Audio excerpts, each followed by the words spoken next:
Welcome to Building Student Resiliency by UW Oshkosh Counseling Center. First of all, let's think about what is resiliency.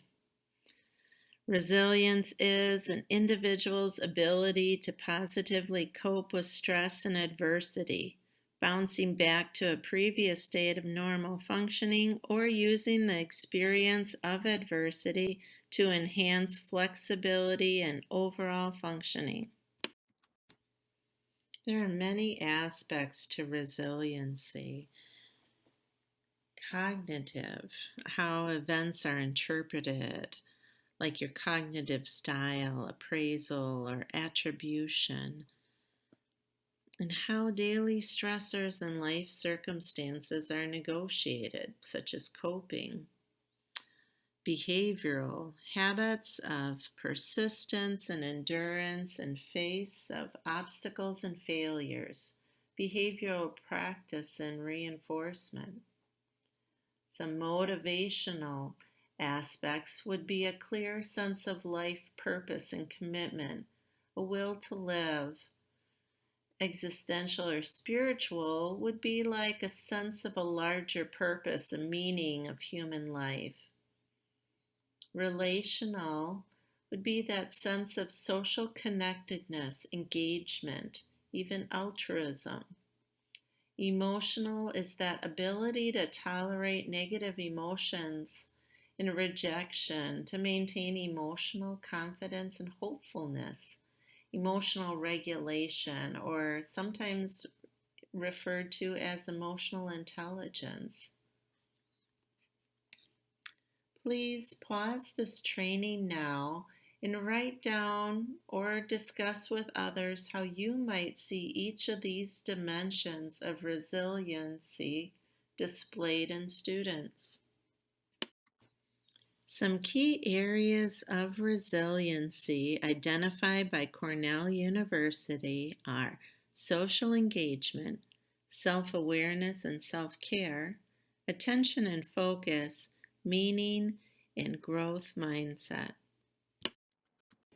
Cultivating social connections and avoiding social isolation is one of the best ways to build resilience.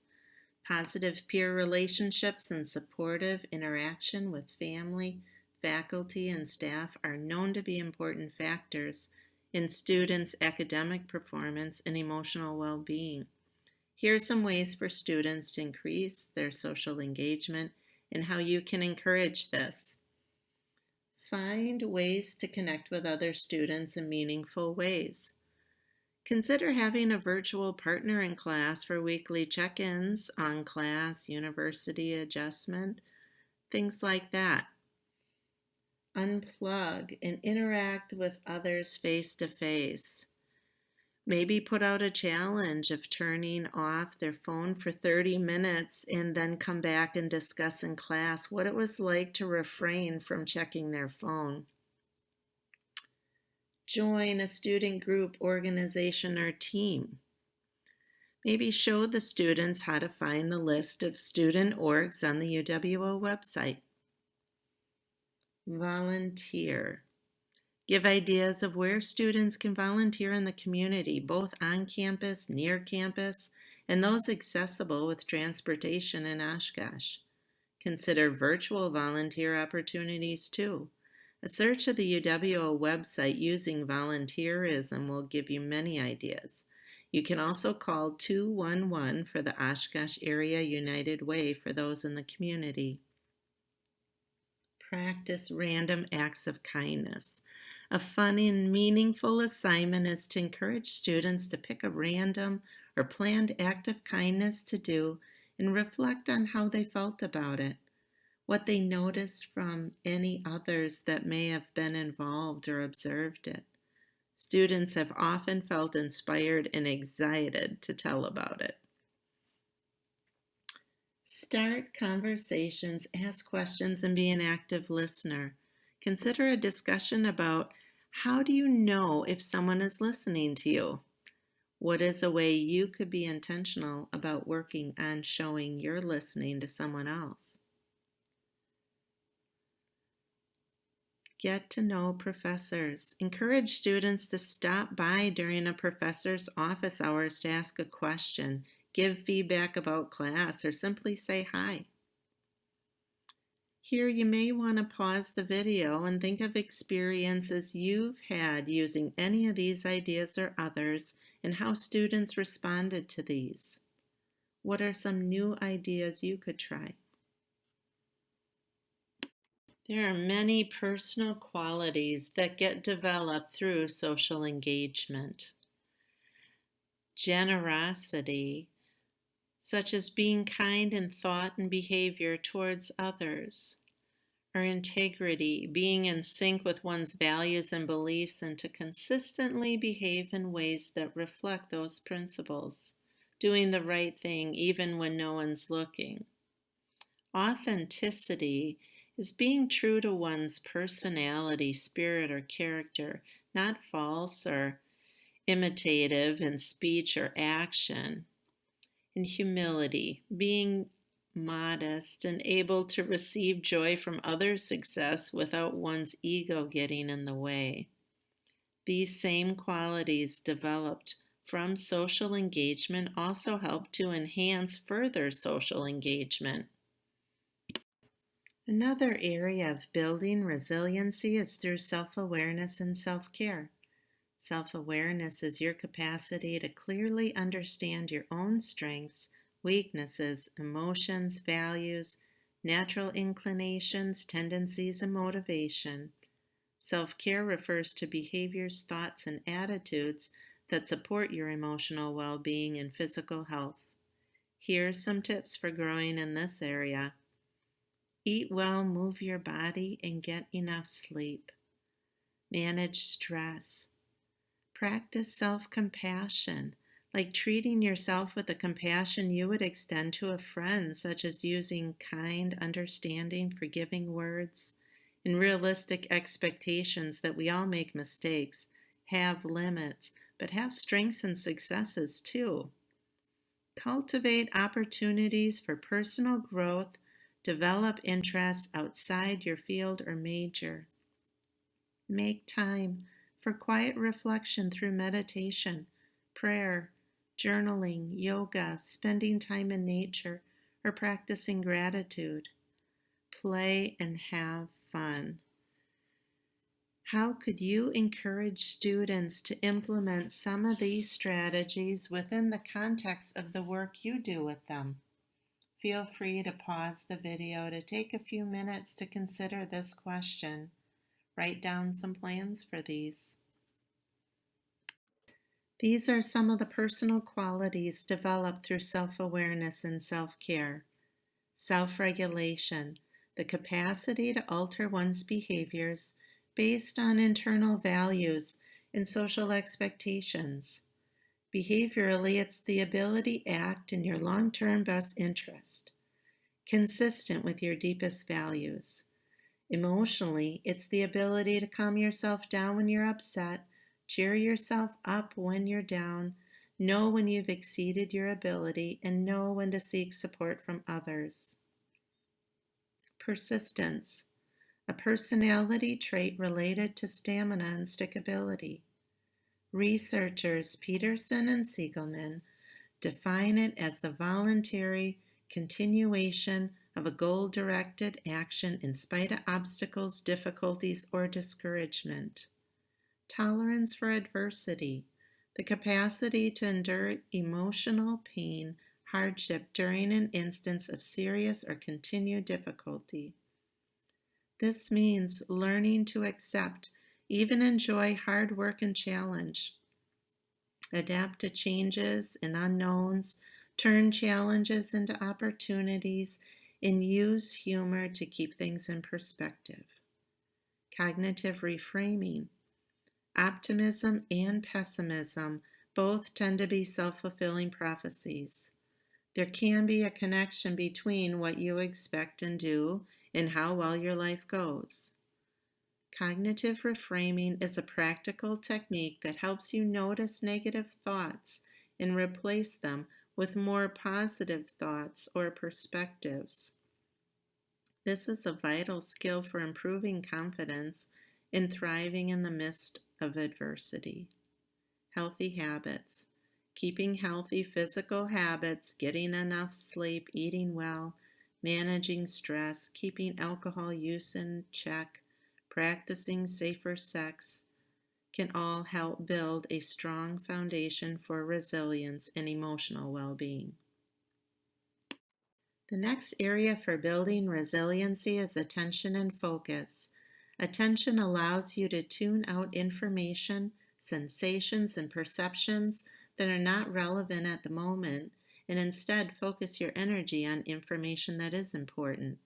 College students often complain about their difficulty in this area and the stress it creates regarding their academic tasks. We know that sustaining attention and focus can be quite difficult in general as our minds are often distractible. The difficulty increases when the task or subject isn't something that we're very interested in, but with practice and patience, you can train your brain to be able to focus for longer periods of time. Here's some tips to share with students to help them to build this area of resilience. Train your mental focus through meditation, visualization, deep breathing exercises, thought stopping exercises, or other techniques. Many can be found on the Counseling Center website, YouTube, and various apps for mindfulness practice. Focus on one thing at a time. You can encourage students to simply take out the materials they need to complete a task instead of all their class materials or homework for the day. Avoid multitasking. We're much more efficient when we can stay with a task, doing it more easily and accurately. Switching from one task to another takes extra energy and often adds stress and anxiety along the way. Unplug. Take a break from checking your phone, especially when studying.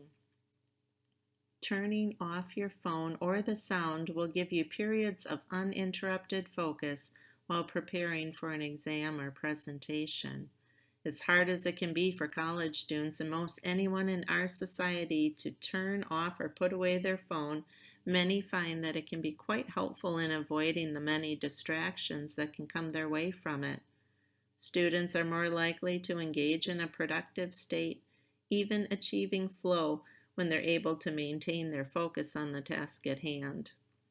Listen to classical music or other music without lyrics, or natural soundscapes like ocean waves, wind, or birdsong to tune out stimuli and help you to focus on the task at hand.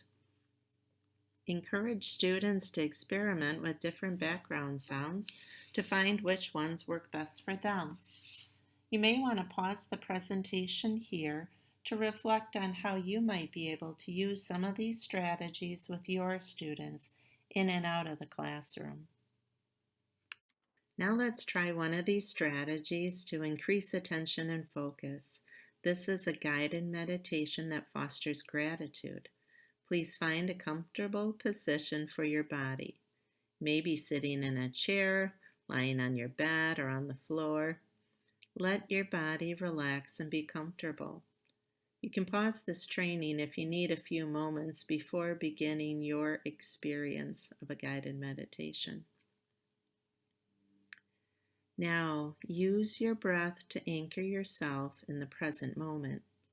Our minds are always so easily pulled to busyness. Bring particular attention to feeling the breath or something in the body as you bring your shoulders down and orient your attention towards gratitude. Next, bring to mind a sight you're grateful for. Move through your senses and find one thing to start with that you appreciate that comes to you from the world of sight, if you have this available. Could be a color, a shadow, a shape, a movement. Remember, it will never be like this again. What do you see right now, and can you feel grateful that you get to see this, whatever it is? Now shift to a scent you appreciate. As you continue to work with your senses, Now take the time to tune in with appreciation to an aroma. What do you notice? What about that glorious or interesting or subtle smell is making you smile? It could be gratitude for something familiar, a scent that brings comfort, upliftment, or maybe it's something you've never smelled before and it just piques your curiosity, ignites you, enlivens you. Moving on, tune into any sounds around you, allowing the world of smell to gently recede into the background. On an in-breath, shift your attention to your ears and the world of sound. Maybe notice what it feels like to really listen. How many sounds can you notice? And can you feel grateful that you're able to experience sound if you are? What can you notice about these sounds, far away, close? Perhaps you could play a piece of music that brings you joy and have gratitude that it's so available.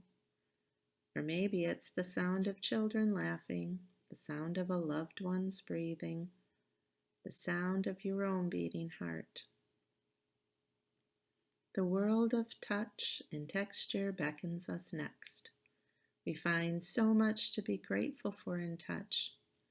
If there's someone near who you can hug or who can hug you, notice how this makes you feel filled with gratitude for the joy of human contact. Or perhaps you have a beautiful pet that you can stroke and cuddle, or some lovely material with a texture that feels warm to the touch or soft. Let your senses ignite your gratitude. There's so much to be appreciative of. Shift to noticing and appreciating objects around you. Now take a moment to look around. Look down, look up, and from side to side. Appreciate how much effort must have gone into anything at all you own or use. Someone conceived of the need, and many people worked on the details of the design. Much care even went into the packaging to deliver your item to you safely. What do you feel when you let yourself be grateful that all that talent went into making your life a little easier? As you end this practice, carry this attitude of gratitude with you. One last little grateful tip. Why not offer your thanks to each person that does anything at all for you today, even if it's their job to help you? When you're grateful, when you let your heart open up and be filled with appreciation, notice how being grateful makes you feel. Close with gratitude. I'm so grateful that you tried this gratitude practice, and I appreciate your time, your effort, and your energy to be present, awake, and alive to your precious life. Now, as we gently move on from this mindfulness experience, here are just some of the personal qualities developed through attention and focus. Focus being able to sustain concentration, attention, and effort to achieve a goal. Curiosity, that desire to know. Inquisitive interest in others' concerns. Interest leading to inquiry. Flexibility, the ready capability to adapt to new, different, or changing circumstances, being in the present moment and responding to a situation by changing or persisting with behavior in the service of chosen values. Another opportunity area for building student resiliency is meaning. Finding meaning is the act of making sense of and exploring the significance of an experience or situation. Research shows that cultivating a sense of meaning in your life can contribute more to positive mental health than pursuing happiness. Here are some ways to cultivate meaning. Come to understand your purpose. Examine your strengths and talents. Develop skills you want. Recognize your values and pursue interests and passions, and live your own unique combination of these. Develop realistic goals and work towards them. Find ways to help others. Keep a long-term perspective and consider stressors in that broader context. Embrace change. Reflect on what's going well and what's not. Explore spiritual or religious practices that fit your worldview and values. Strive to accept what you cannot change. Make conscious choices to take action where you can influence a process, outcome, or relationship. You may want to pause this training to reflect on how you might help your students build resilience by building meaning using any of these idea areas. Here are some of the personal qualities that can be developed through finding meaning. Purpose, finding value or significance in something, holding a sense of life purpose. Self-acceptance, recognizing oneself or one's condition without attempting to change it, protest it, or exit it. The action or process of believing oneself to be adequate or suitable. Gratitude, an attitude you can choose even when things are difficult. When things go well, you can be grateful and savor the moment. When things go poorly, you can choose to focus on the positive things in your life and remember that negative situations are temporary. Hope, a state of mind that leads to optimism. Hope literally opens us up, removes the blinders of fear and despair, and allows us to see the big picture, says the social psychologist Barbara Fredrickson. Optimism, a cognitive outlook or tendency to look upon the more favorable side of events or conditions and to expect the most favorable outcome even in difficult times. Confidence and hopefulness in the belief that good outcomes will eventually occur. Cultivating a growth mindset can be an important part of building resilience. It's the opposite of a fixed mindset when you believe that your intelligence and abilities are fixed, innate traits that you can't change.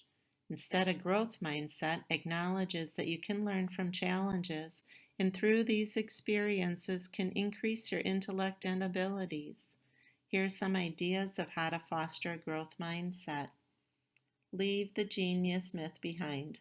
Achievement requires hard work, not just natural talent. Focus on brain training. Your brain is like a muscle that needs to work to get stronger. Prioritize learning over approval and the process over the end result. View challenges and setbacks as opportunities to grow, to learn something new. Acknowledge and embrace your imperfections and try different learning tactics. Applaud your effort and not just your inherent skill. Avoid comparing yourself to others. We all have different strengths and learn differently. You may want to pause the presentation to think of some growth mindset statements you can say to students and encourage them to practice saying to themselves. Building resiliency is a lifelong process, and you have a key role in helping our students in this area. Here are some support resources that students may find helpful as well. The Counseling Center, their Academic Department Chair, the Center for Academic Resources, the Dean of Students Office and Accessibility Center, Academic Support for Inclusive Excellence, the Reading and Study Skills Center, Student Health Center, and the Student Recreation and Wellness Center. Your referral to these resources can make a big difference in the student further getting connected on campus and feeling supported during a time in life when things can be really difficult. The sooner a student gets connected with these supports, the greater the positive effects can be in many areas of their life, boosting their resiliency. Thank Thank you you for for viewing viewing this this presentation from the presentation. We hope University that of it has helped give Wisconsin you Oshkosh some Counseling ideas of Center. ways to We help hope build that it has helped give resiliency you in some ideas students. of ways to help build resiliency in students.